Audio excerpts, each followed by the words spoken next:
This is going to be a quick video on Audio-Technica SJ-11, Sierra Juliet 11. And this little headphone is a little tiny plastic headphone. And let's see if we can get it in the picture here. Yeah, get the ear cup down here so we can see it real clearly. There we are. Focus. Yeah. And yes, it is very plastic. It's got a wide range of fit. Ear cups move pretty good. They go flat. They go 180 degrees. It is very plastic. And the ear pads are okay. They're made of they're covered with a good enough plastic to last probably a few years. Unlike Sennheiser PX 200 headphones or the Sennheiser HD280, which have those flaky pads that break apart in no time. These pads look like they'll last a long time. They're not exceptionally soft, so they kind of sit on the ear and probably won't get a really good seal in cold weather outdoors. But anyway, there's not much isolation there anyway. Leakage is pretty low though. Here we have the standard headphone cord, no Apple controls or iPhone controls or any of that kind of stuff. It's double entry, and the pieces going to the earpieces. Let's see if we can even focus on the strain relief on here. Yeah, there we go.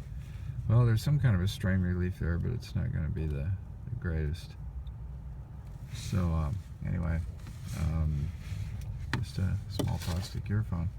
The interesting part though is the sound, and I'll tell you about that in a second here. Here we have the part of the cardboard box that came with it, and a very simple, cheap cardboard box that goes on a shelf in a store, and doesn't say much. Apparently there's different versions of these, different price levels, like SJ-33 and 55, which I haven't tried. But anyway, let's talk about for a second about the sound. The sound is actually amazingly good. I figure these headphone drivers, unless they distort, unless they have some weakness and actually distort, like the Grado E-Grado, that particular lightweight headphone would distort on Marcus Schultz's main stage with that really strong deep bass.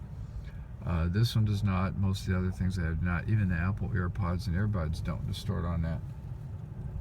So anyway, sound quality coming out of the drivers is good, but more important is it doesn't have any major colorations. It does have a little bit of squawky closed miniature headphone sound, but the amount of EQ I did to it, and I can't show you the curve here because I'm filming with the phone, but the curve is, you'll see it on my website, it is amazingly smooth and no major peaks and dips anywhere. It's just pretty incredible.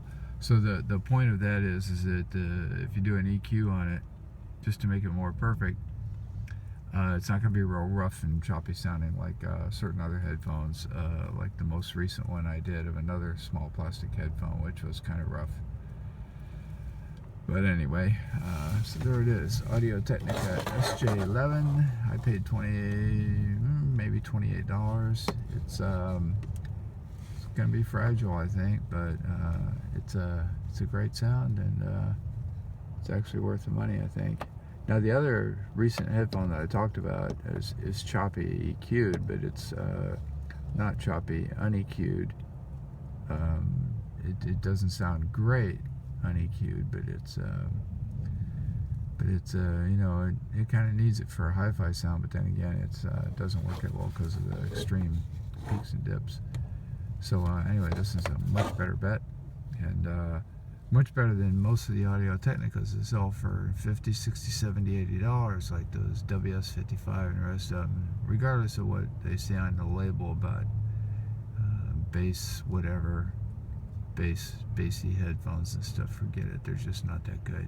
They're crap. But this in here is pretty darn good, so maybe I'll get to the 33 and the 55.